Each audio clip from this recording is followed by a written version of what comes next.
जय भीम। मैं मेवालाल और आप देख रहे हैं बहुजन समय। साथियों, और गढ़वाल भवनों में आया हूँ। यहाँ पर सैयद हुसैन जी हैं।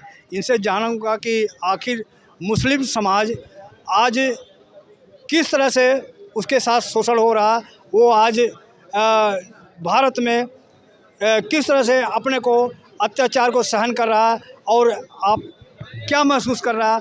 और गांधी जी क्या जो कहते थे कि ईश्वर अल्लाह तेरे नाम सबको दे सम्मत दे भगवान, तो वो नारा तो दिए थे। गोली लगी तो उन्होंने हे अल्लाह का नाम हे राम।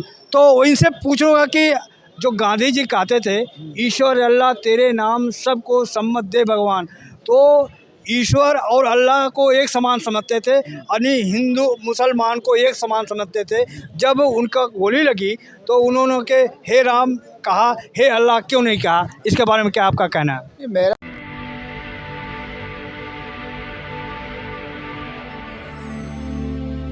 देखिए, वो उनका व्यक्तिगत मामला था। जब इंसान मरता है तो उसको ये कहा जाता है, लेकिन सवाल आपका बड़ा इंटरेस्टिंग था।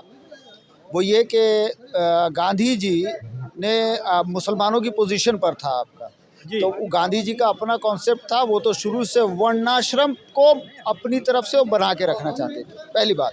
दूसरी बात आई कि जब 1932 की राउंड टेबल कॉन्फ्रेंस में, दूसरे राउंड टेबल कॉन्फ्रेंस में बाबा साहब अम्बेडकर को 2 वोट का अधिकार मिला, तो उस वक्त गांधी जी ने आमरण अनशन करके वो अधिकार उनसे छीन लिया, बहुत कुछ उनसे किया, ठीक है ना। वो एक जुल्म था, वो एक जुल्म था। गांधी जी जुल्म कर गए। जहाँ तक मुसलमानों का सवाल था, मुसलमान एक मजबूत कौम है, शासक वर्ग है। भारत पर 750 साल शासन करने का उनका जो है एक्सपीरियंस रहा है। अब चूंकि सत्ता में, व्यवस्था में 33% उस वक्त जो है मुसलमान मौजूद थे। यही कारण था कि ब्राह्मणों ने आज़ादी आज़ादी का नारा लगाया, जिसमें हमारे मुसलमान खुद भी फंस गए और ये नारा लगाने लगे। लेकिन जब मुस्लिम लीग को ये बात समझ में आई, मोहम्मद अली जिन्ना को या मुस्लिम लीग के दूसरे लीडर को, जो हमारा बुद्धिजीवी वर्ग था, उसकी समझ में आया, तो उन्होंने कहा भाई हमें सत्ता में भागीदारी चाहिए। तो सत्ता की भागीदारी का जहाँ तक बात आया, तब भी गांधी जी ने देखा कि देश तो टूटना ही टूटना है भाई। दो एक साथ दोनों नहीं रह सकते, चलाएंगे तो दोनों ही चलाएंगे, सब कुछ तो है इनके पास। तब उन्होंने ये अहिंसा का नाटक चलाया, ईश्वर अल्लाह तेरे नाम। ईश्वर जो कॉन्सेप्ट है ये ब्राह्मणों का चलाया हुआ है, जिसके ताल्लुक से तथागत गौतम बुद्ध ने, जो विश्व गुरु हैं, उन्होंने तो स्वयं कहा ईश्वर नाम की कोई चीज़ है ही नहीं, है ना। ये ब्राह्मणों का बनाया गया, वेद द्वारा बनाया गया, वैदिक संस्कृति द्वारा बनाया गया एक नियम है। ईश्वर अल्लाह एक नहीं हो सकते। कुरान ने जो अल्लाह का कॉन्सेप्ट है, जो विचार है कुरान में अल्लाह के लिए, वो ईश्वर का हो ही नहीं सकता। वो एक झूठ था। वो अपने तौर पर कह देते भगवान अल्लाह एक है, ईश्वर अल्लाह एक है, ऐसा बिल्कुल भी नहीं है ना। ये कॉन्सेप्ट गलत है। वो गांधी जी का अपना विचार था, वो अपने वक्ते थे, उसको माना नहीं जाता था। वो तो रामराज की भी परिकल्पना करते थे, जिसमें शंभू की हत्या हुई है, गर्भवती पत्नी को छोड़ा गया है, ऐसे बहुत सारी ऐसी घटनाएं, ठीक है ना। और उसके बाद कभी कभी कहते थे कि मैं वर्णाश्रम को मानता हूँ। इसके लिए उनका सावरकर से भी झगड़ा हुआ, सबसे झगड़ा हुआ, ठीक है ना। ये हुआ सारा मामला। नहीं, मेरा ये सवाल था कि उनके निगाह में उनके हिसाब से मुसलमान और हिंदू एक समान है, तो इसीलिए ईश्वर अल्लाह को उन्होंने एक समान समझा। तो मेरा ये सवाल था, ये उनके किसी का अपना व्यक्तिगत, मैं मानव हूँ, मैं सारे मानव को एक जैसा देखता हूँ, हिंदू मुसलमान कोई अलग नहीं, ईश्वर अल्लाह सब एक है। इससे ये व्यक्तिगत मामला है। जहाँ तक ये मामला है, मैं अल्लाह को मानता हूँ, मेरे लिए एक मेरा रब है, जो कायनात का रब है, जो ये है वो है, वो मेरा अपना कॉन्सेप्ट है। आपके लिए ये है भाई, मेरे लिए जो प्रकृति है वो मेरा है। अच्छा सवाल है, हाँ वही है। तो ये अलग अलग जो है ना विचार, ये विचार है, विचार को हम मिक्स नहीं कर सकते, ठीक है, रखते हो रखो। एक सवाल ले लीजिए कि गांधी जी जब चलते थे, समाज में आधी टांग के धोती पहनते थे और खुला बदन रखते थे, और बाबा साहब टाई पहनते थे, कोट पहनते थे। तो क्या बाबा साहब क्या दर्शाना चाहते थे, गांधी जी क्या दर्शाना चाहते थे? गांधी जी बनिया थे। बाबा साहब अम्बेडकर एक महान विचारक थे। वो समाज की लड़ाई लड़के समाज को एक आदर्श देना चाहते थे, सशक्त करना चाहते थे। गांधी जी कह रहे थे तुम गरीब बनो, असहाय बनो, अहिंसक बनो, है ना, बन के तुम नीचे होके रहो, उठो मत। ये कॉन्सेप्ट था उनका। दूसरा अंग्रेज़ों को ये दिखाना था कि तुमने भारत की हालत ऐसी ही कर दी है, ठीक है। वो असहाय बन के ये दिखा रहे थे कि तुम ऐसे ही असहाय रहो, उठो मत। ये है मामला, क्योंकि पैसा उनके पास था, है ना। वो मार्केटिंग करते थे उस चीज़ की। वो एक ऐड है, जैसे अन्ना हज़ारे आपने देखा, जैसे और भी आप देख सकते हैं आज के दौर में। जो दिखता है वो बिकता है वाली बात है। वो बिक जाते थे, चल चल के चले जाते थे, लेकिन कभी भी उनको राजनीतिक अधिकार नहीं देना चाहा उन्होंने, कोई भी समाज को। क्या महात्मा गांधी महात्मा थे? ऐसा कोई नहीं, गांधी जी हैं, उनकी बहुत सारी अच्छी बातें, लेकिन जो उन्होंने 1932 में जो हरकत की है, जो पूना पैक करवा के जो जुल्म किया है, जो कर्नल अवॉर्ड बाबा साहब से छीना है, जो 2 वोट का अधिकार बहुजन समाज से छीना है, मैं नहीं समझता कि कोई बहुत छोटा मोटा गुनाह है, बहुत बड़ा गुनाह है, जिसको जो है आज तक जो है निभाया जा रहा है। मुझे अफसोस इस बात का भी है कि आज भी बहुजन समाज, जो SC ST समाज है, चाहे भंगी हो, चमार हो, जो भी हैं यहाँ के, वाल्मीकि हो, जो भी हैं, ये कभी भी उस 2 वोट के अधिकार की तरफ बढ़ ही नहीं रहा है। 2 वोट के अधिकार की तरफ आज भी बढ़ जाए तो उसके 131 सांसद जो हैं। मेरा उत्तर प्रश्न वहीं पड़ा है। हाँ। मेरा ये प्रश्न था कि गांधी जी जो अंक धोती पहनते थे, क्या समझ बताना चाहते थे, भारत में उस समय कितने लोगों के पास कपड़े नहीं थे, ये सही था, उनका कपड़े नहीं थे। वो गांव-गांव जाते थे, चल चल के जाते थे, देखते थे कि जब लोगों के पास कपड़े नहीं हैं तो उनको इस दर्द को महसूस करके वो पहना के मार्केटिंग किए, इसलिए वो महात्मा कहलाए, है ना। बकरी का दूध भी वो पीते थे, गाय को कहते थे माँ है, पवित्र है। क्या सिंपैथी नहीं ले रहे थे कि ये समाज जो है आधे टांग का धोती पहनता है, कपड़ा नहीं पहनता, तो सिंपैथी नहीं मिल रहा था उनको? इसीलिए ये एक कड़वा सच है। गांधी जी के उस हरकत की वजह से आज भी पूरे भारत में गांधी, ये इससे ज़्यादा बाबा साहब के बहुजन से ज़्यादा, बाबा साहब के अछूतों से ज़्यादा गांधी का हरिजन है पूरे भारत में। ये बात तो आप मानते होंगे। केवल आपका ये उत्तर प्रदेश यहीं पर है, उत्तर प्रदेश में भी आज भी आप किसी भी दलित से पूछो, कहेगा हम हरिजन हैं। हरिजन एक्ट, SC ST एक्ट को कह रहा है हरिजन एक्ट। उनका नाम तो अनुसूचित जाति अनुसूचित जनजाति है, लेकिन उसको क्या कहेगा वो, हरिजन एक्ट। ब्राह्मण भी कहता है, ये भी कह देते हैं, हम बोले हम हरिजन हैं। आज भी आप पूछिए कांग्रेसियों को, जो कांग्रेस में दलित तो आज भी तो कांग्रेसी कहते हैं कि हिंदुस्तान है, जबकि भाई बहुत सारी चीज़ें हैं जो कहते हैं, वो तो जाके प्राण प्रतिष्ठा भी कर देते हैं, क्या हो गया उसका। आज भी जाते हैं, दलित कहते हैं हम हिंदू हैं, वो भी कह देते हैं, जबकि वो पंचमा में ये नहीं। जबकि हिंदू नाम का कोई धर्म नहीं है, ना कोई पंथ है, ना कोई समुदाय है। हिंदू शब्द ही नहीं है। किसी भी ब्राह्मण के लिखे हुए ग्रंथों में आप हिंदू शब्द दिखा दो, मैं आपके चैनल के माध्यम से चैलेंज करता हूँ। अच्छा एक बताइए, मुसलमान जो थे, इनके पूर्वज क्या थे, हिंदू थे या सर्व समाज? देखिए, इस्लाम जो है कॉन्सेप्ट है, एक वे ऑफ लाइफ है, एक विचारधारा है, एक सिद्धांत है। जैसे तथागत बुद्ध हैं, उन्होंने एक विचार दिया, तर्क और विज्ञान, उसी तरह इस्लाम ने भी दिया, न्याय और ये जो है दया और न्याय। इन 2 सिद्धांतों को लेकर इस्लाम उठा, और चूँकि वो दौर आ चुका था, फिर तथागत बुद्ध का जो ज्ञान था वो था तर्क और विज्ञान। तर्क और बुद्धि का प्रयोग करके कोई भी काम करो, किसी की बात पे विश्वास मत करो जब तक कि तुम्हारी तर्क और बुद्धि से ना हो। अगर तुमने उसका भी प्रयोग कर लिया, तुम स्वयं बुद्ध हो, तभी तुम्हें शांति भी मिल जाएगी, दुख का कारण भी मिल जाएगा, सब कुछ मिल जाएगा। इसलिए भारत जो है विश्व गुरु कहलाया तथागत बुद्ध की वजह से। बुद्ध के लिए, बुद्ध का संदेश ही सारी दुनिया में गया। आज भी देखिए मोदी जी जाते कहते हैं हम बुद्ध के देश से आए हैं, वो कभी नहीं कहते कि मैं राम के, कृष्ण के या भगवान के या किसी बहुत बड़े इससे देश से आया हूँ। अच्छा एक सवाल है आपसे कि एक ना पहले मुस्लिम आई, तो ये क्या उस समय देश में केवल हिंदू मुसलमान रहते थे और नहीं थे, सिख ईसाई जैन पारसी नहीं थे? ये 2 ही के नारे क्यों दिया, हिंदू मुस्लिम भाई भाई? वो इसलिए दिया गया कि दोनों के पास पॉलिटिकल प्लेटफॉर्म था। इनके पास मुस्लिम लीग थी, इनके पास कांग्रेस थी, हिंदू महासभा थी, जनसंघ थी, ये मामला था। क्योंकि पॉलिटिक्स जो है ये दोनों के बीच में चल रही थी ना। और मुसलमान चूँकि ये अटैकिंग होता है, वो मानेगा नहीं। जब न्याय और इसके मामले में जब मानेगा नहीं, वो सीधा अटैक करेगा। लेकिन इस नारे से देश को बहुत बहुत नुकसान हुआ। कोई नुकसान नहीं हुआ। नुकसान हुआ मैं बताता हूँ। मुसलमानों के अंदर ये हो गया कि मेरा पावर है, हिंदुओं के अंदर कि मेरे पावर है। उस पावर की वजह से जो इंडिया और पाकिस्तान बंटवारा है, इसी को जैसे एक पावर शेयरिंग का हुआ। अगर जो है सर्व समाज को, जितने भी यहाँ पे समाज है उन सब को अगर प्रतिनिधित्व का अधिकार, पॉइंट समझेंगे आप, प्रतिनिधित्व का अधिकार मिल जाता है। जैसे मुसलमानों को 33%, अभी भी आपने सुना मातंग साहब को, उन्होंने क्या कहा, अगर 33% मुसलमान 22% ये मिल जाते तो हमेशा ही वही राज करते ना देश पे। या जिन्ना वो ये गवर्नर जनरल रहे या प्रधानमंत्री अम्बेडकर रहे, मैं एक उदाहरण दे रहा हूँ, या मुसलमान प्रधानमंत्री रहे या वो प्रेसिडेंट रहे, तो ये तो दोनों इन्हीं के पास रहता है ना। तो आपका क्या मानना, मुसलमान विदेशी के मूल निवासी हैं? अब देखिए विदेशी का जहाँ तक सवाल है, मैं खुद विदेशी हूँ, मैं अपनी बात कर रहा हूँ। मेरे पूर्वज 1618 में यहाँ भारत में आए, मैं सैयद हूँ, तो अगर हम यहाँ आए, यहाँ बस गए, मैं यहाँ का नागरिक हूँ। लेकिन मानवर काशीराम ने उदाहरण देते थे कि जो यहाँ के SC ST OBC है वो कन्वर्ट होकर मुसलमान बना है। वही बता रहा हूँ। ऐसे हम जो है % है अपने पूरे समाज के अंदर, ठीक है ना। 20 करोड़ मुसलमान अगर मान लें तो उसके मात्र हम 0.5% हम होंगे, उसका भी कोई गारंटी नहीं है ना, बहुत कम है हम। चलो हमको हटा दो, बाकी रेस्ट जितने हैं SC OBC से 90% मुसलमान कन्वर्ट हुआ है, ये आप जान लो। OBC से 90% मुसलमान कन्वर्ट हुआ। चूँकि OBC दिमाग में है, आज भी वो SC से, हमारे मुसलमानों के अंदर भी बिरादरियां हैं, वो है SC से।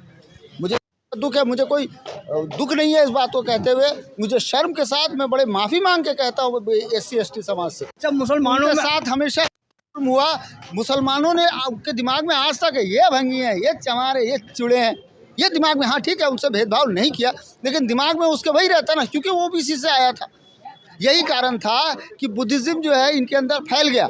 वही काम अगर मुसलमान करते तो आज कितने जो अपने आप को SC ST जो हैं या अछूत या अपशुद्ध जो थे, वो बहुत सारे इस्लाम कबूल कर सकते थे।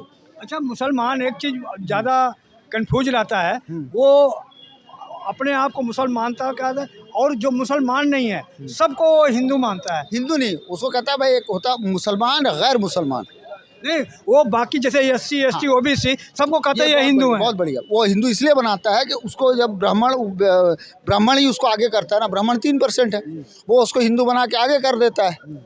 ये है कौन? मुसलमान जो मैक्सिमम, मैंने क्या कहा, 90% मुसलमान कहाँ से कन्वर्ट हुआ? OBC से। आज भी आप पर जितना भी जुल्म होता है, जैसे अभी ये बेरवा जी के ऊपर हुआ है, और उस पर सारा कांड करने वाले OBC वाले थे, कोई ब्राह्मण नहीं था उसमें। ये जो हेमलता बेरवा के साथ हुआ है ना राजस्थान में, जयपुर में 26 जनवरी को, अभी उसका जो मामला चल रहा है, हमें उम्मीद है कि बहुत ज़्यादा आगे बढ़ेगा और उससे हमारी जीत भी होगी, हम उनके साथ हैं। तो वो मामले को अगर देखेंगे, OBC नहीं तो उठाया था मामला, सरस्वती की पूजा करो, क्या मतलब है? कौन है सरस्वती भाई? सावित्रीबाई फुले की पूजा हो, वो है शिक्षा की देवी, शिक्षा को वो लेके आई हैं, ज्योतिबा फुले लेके आए हैं, उस्मान शेख लेके आए हैं, फातिमा शेख लेके आए हैं। ये कौन है? सरस्वती कौन है यार? कौन है सरस्वती? तो काल्पनिक इनके 33 कोटि भगवान कहाँ से पता हो जाते हैं?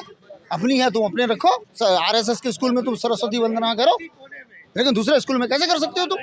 ज़बरदस्ती किसी को, तुम किसी का इस पर जो है ये कर रहे हो, धर्मवाद को घुसा रहे हो और फालतू चीज़ों को ला के हमको पढ़ाना चाहते हो, उसके लिए उसको सस्पेंड कर दिया गया। ये देखिए सरकारी आतंकवाद है, उन पर जुल्म है। तो ये अपने यहाँ का कुछ बता रहे हैं कि वहाँ किसी को मार दिया था, कौन मारा है, कैसे मारा, इसके बारे में बताएंगे। सर आप जो बता रहे थे मारा है, कौन मारा है, आप बता रहे थे? अच्छा सर, मैं दिला भाना साहब का जो जयंती है, इस पे हम लोग आए हुए हैं, तो उनको नमन करते हैं। बाकी है कि हम लोग का जो बहुजन समाज जो है ना, ये बहुत आज भी दबे कुचे हैं, पहले भी दबे कुचे हुए थे। तो आज तो हमारा रामपुर में यूपी में देखिए कि सरेआम योगी का पुलिस ने आदेश के हिसाब से मारा है कि बहुजन समाज को गोली मार दिया सरेआम। कोई गलत काम किया हो तो मारा होगा। अरे सर, गलत काम क्या किया? वो रामपुर में गलत काम थोड़े ना किया है।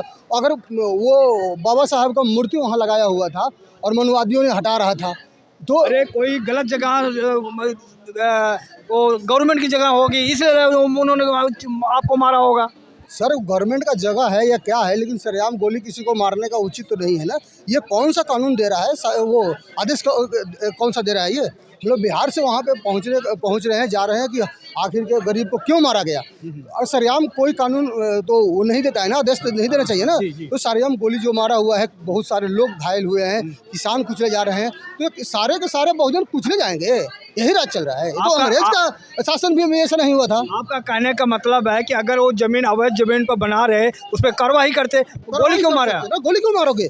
ये वहाँ के गरीब को आप ऐसे दबा रहे हो, यूपी में इस टाइप से कर रहे हो। अरे पूरे ऑल इंडिया में ऐसे चल रहा है। अब तो हम लोग का नारा सीधा यही है कि जो भी है राजपूत ब्राह्मण को छोड़ करके बाकी सारे जाति मुसलमान जितना भी 600 कुछ हमारे जाति है, सब एकजुट होकर के हमको 24 में हराने के लिए हम लोग चले हैं और बिल्कुल हरा के मानेंगे। यही हमारा उद्देश्य है कि 24 में किस तरीक़ा से जितना अत्याचार हो रहा है इसके पक्ष में हम लोग ऑल इंडिया से सब जाति एकजुट होकर के अब इस जो मनुवादी हैं इनको हम लोग मात देंगे। लेकिन जनता तो 5 किलो राशन पे खुश है, 2000 जो उनका पेंशन मिल रहा है जो किसानों को दे रहा है, और क्या कहते हैं ये आवास दे रही है गवर्नमेंट, और शौचालय दे रही है, उस पर तो जनता खुश है। सर जी, अनाज पहले का भी सरकार दे रही थी, आज भी दे रहे हैं, कोई अपने घर से नहीं दे रहे हैं। जो जनता का लूट रहे हो, पहले जब यही 14 में 50-55 रुपये डीजल पेट्रोल हुआ करता था ना, आज सीधे 120 रुपये हो गया, उसका लूट का दे रहे हो, कोई घर से नहीं दे रहे हो। उस समय गेहूँ था 10 रुपये, आज आटा दे रहे हो 40 रुपये, घर से थोड़े दे रहे हो। मोदी जी कह रहे हैं हमारा गारंटी है भ्रष्टाचार खत्म करके छोड़ेंगे। वो तो खुद अपना बदल लिया है, जो कि वो फॉरवर्ड में हो गया, वो सीधे बैकवर्ड में होकर के लूटा। हम लोग उसको आरक्षण में दिए थे मोदी को, और वो तो हमले से जात से में निकल गया, छोटा कास्ट से निकल गया। वो तो सीधे वो तो ऊंचे कास्ट में आ गया बंदा मोदी। अब उसको तो कोई जाति है ना कुछ है, वो तो हम लोग का धर्म में ही नहीं है, तो उससे हम लोग क्या भरोसा करें। हम लोग तो आरक्षण कोटा में दिए थे मोदी को, अब वो तो आरक्षण में भी नहीं है, अपना ओबीसी में ले लिया, उससे हमको क्या मतलब है। वो तो मोदी अपना नाम क्या है, वो काम का नहीं है, उसके जाति के लोग उसको धिक्कार दिए हैं। उसको मोदी को और कौन वोट देने वाला है? राजपूत ब्राह्मण छोड़ कोई नहीं देगा वोट, और सारे ऑल इंडिया में हम लोग धिक्कार दिए उसको। और 24 में उसको कहीं से वोट मिलना नहीं है। 7% मनुवादी क्या करेंगे, कितना देंगे वोट? अरे मोदी के साथ जनता है 400 पार। 400 पास ईवीएम से था, ईवीएम का भंडाफोड़ हम लोग कर दिए। ईवीएम के भंडाफोड़ होने के कारण से उनको कुछ नहीं मिलेगा। 7% जिता पाएंगे आपको लग रहा है साहब जी? नहीं जीतेंगे। तो कहने का मतलब ये भी आपको जुमला लग रहा है मोदी जी जो कर रहे हैं? हाँ, बिल्कुल सही कहा आपने। मोदी जी एक जुमला मास्टर हैं, ठीक है ना। मोदी जी एक जुमला मास्टर हैं। जैसे उन्होंने कहा था 15-15 लाख रुपए, एक 15 से 20 लाख रुपए यही मुफ्त में आ जाएंगे। क्या आए? नहीं आए। वो आए रात के 8 बजे, सब कुछ ठप कर दिया, कहा महंगाई जाएगी, उसके बाद अच्छे दिन आएंगे। क्या रुक जाइए, इधर आपकी जानकारी के लिए बता दूं सर, आप ये बताइए, अब मोदी जी तो कह रहे हैं मैं हिंदू राष्ट्र बना रहा हूँ, ये सारे हिंदू बनेंगे, राम मंदिर बना दिया, वहाँ रोजगार पैदा होगा।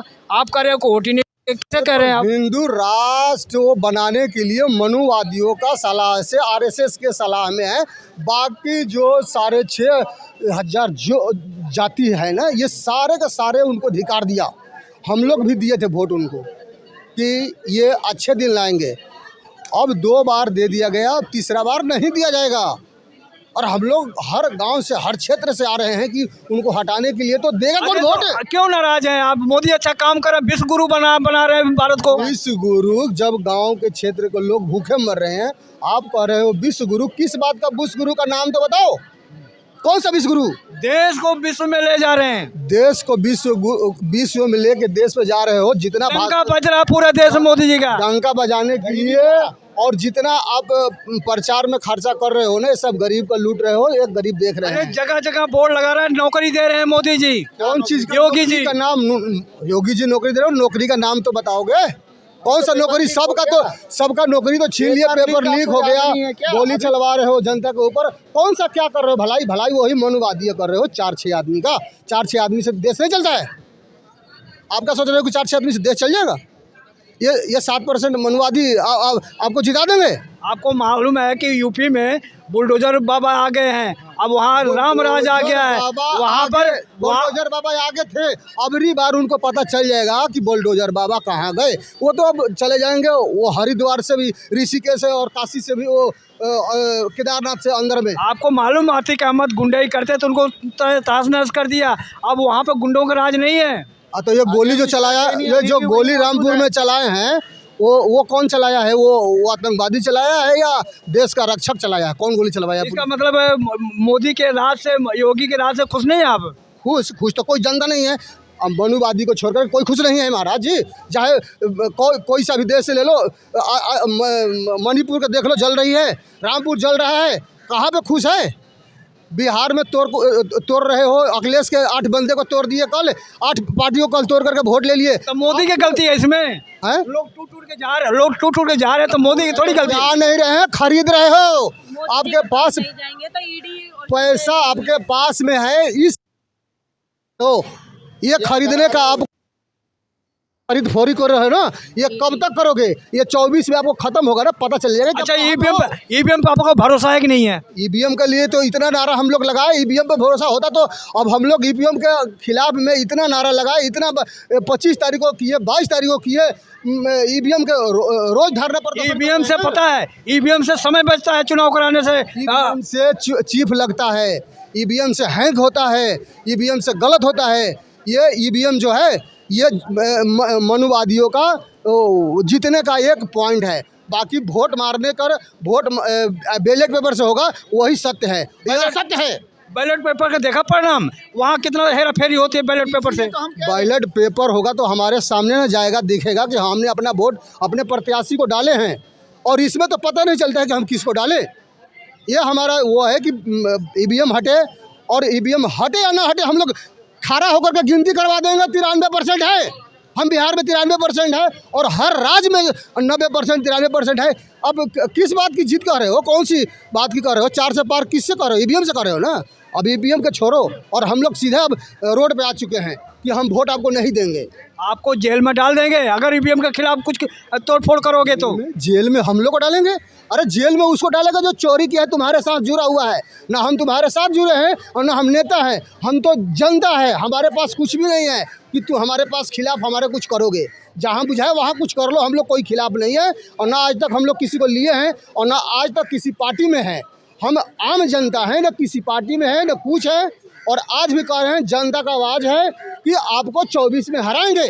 अच्छा, ये बताओ, एक मेन लास्ट सवाल पूछ रहा हूँ, क्या जाति जनगणना कराने से सब चीज़ की समस्या का हल है? तो और कौन सा हल है? समस्या जाति पक्ष से कुचले हुए जो लोग हैं, आज तक उनके पास घर नहीं है। घर के नाम पे आप ठगी कर रहे हो। जो भी अब गांव घर में जा रहा है पैसा, वो आधे ले लेता है, सब आपका दलाल। किसी के पास जा रहा है डायरेक्ट पैसा ना, खाता में जाने से पहले ही आप पैसा ले लेते हो। ऐसा वहाँ पे सिस्टम चल रहा है मनुवादियों का। अरे जात गणना करोगे ना तो जातवाद फैलेगा। कौन बोला? तो जातवाद फैलेगा तभी तो हम लोग का आगे आएंगे, तभी तो हम लोग भी कुछ करेंगे। हम लोग का तो ना तो कोई नेता है, ना तो कोई सरकारी में कहीं पे गरीब है, तो गरीब कब आएंगे? आने नहीं दोगे। अब हम लोग आ रहे हैं, गरीब का अब राज होगा। जब तक गरीब का राज नहीं होगा, बाबा साहेब बोले हैं कि जब तक गरीब का राज नहीं होगा ना, तब तक कुछ नहीं उजागर होगा। आप कब तक दबाते रहोगे? ये तो आरएसएस के इशारे पर चलते हैं मोदी, इनका थोड़ा ना अपना चलता है। आरएसएस पतवार है, ये तो नाव है। आरएसएस जैसे जैसे घुमाता है वैसे वैसे मोदी घूमते हैं। कोई गरीब का कुछ काम किया हो तो कह रहे हैं कि हम घर में दोहरा चरित्र नहीं करेंगे। दोहरा चरित्र नहीं करोगे तो सबका जमीन बराबर बराबर कर दो ना, सबको नौकरी बराबर बराबर दो ना। क्यों नहीं दे रहे हो? ये तो कर रहे हैं, जो आरक्षण ले रहे हो ना, आपके पास कैपेसिटी नहीं है, योग्यता नहीं है। ये आरक्षण, ये बाबा साहेब कहाँ कहाँ लड़े हैं, ये आप जान रहे हो। आपने दूसरे के भरोसा पे आए हो, अपने बल बूते पे नहीं आए हो। आपका जाति का वोट नहीं देगा कोई, और क्या समझ रहे हो? अबरी बार आपको कोई जाति का वोट नहीं देगा, जिस जाति से आते हो। जाति गणना इसलिए कि वो जो ये आरक्षण है ना, आपके पास योग्यता नहीं है, इसलिए आरक्षण नहीं देना चाहिए। आरक्षण का जो योग्यता है उसके हिसाब से सब बंदे आते हैं, लेकिन जो हमारे लोग वहाँ पे नहीं हैं, इसलिए उसको पहले से ही ख़त्म कर दिया था। आरक्षण के योग्यता मिलने से पहले ही उसको ख़त्म कर दिया जाता है। आरक्षण में हमारा लोग होगा तब ना उसको आगे बढ़ाएगा। जो टीचर में वही, कलेक्टर में वही, जज में वही, तो फिर कौन देगा, सुनवाई देगा? अभी ये जो देखिए ईडी और ये सब तो वही मनुवादी हैं, तो कौन आएगा, सुनेगा कौन? ये ईवीएम का हटने का कारण क्यों नहीं हो रहा है? नहीं तो इतना जो हम लोग सब लोग हर जगह से बोल रहे हैं, अब तक ईवीएम हट गया होता ना, लेकिन सब जगह तो वो मनुवादी को भर रखे हो। हर जगह पे मनुवादी को हटा करके 2-4 को रखो ना अपने पास में, तब देखो ना कि क्या होता है। चलो धन्यवाद, आपसे बात करके बहुत अच्छा लगा। ये सत्येंद्र पासवान थे, बिहार से आए हुए हैं। इनके बातों से आप कितना प्रभावित हुए, हमारा प्रयास कैसा? सर आपको बातें करके बहुत अच्छा लगा, आपने अपने विचार अपने ढंग से दिया, तो इनका विचार कैसा लगा, हमारा प्रयास कैसा लगा? आप यदि हमारे चैनल को पसंद करते हैं तो हमारे चैनल को सब्सक्राइब करें, लाइक करें, कमेंट करें। मैं मेवालाल, बहुजन समाज, दिल्ली। अगर आपको लगता है कि हमारा काम बहुजन समाज के लिए महत्वपूर्ण है, तो आप हमें आर्थिक सहयोग के लिए सीन दिखाए गए QR कोड स्कैन और फोन पे और गूगल पे और UPI और बैंक अकाउंट में कर सकते हैं। फोन पे, गूगल पे 9250529129, UPI 9250529129@YBL।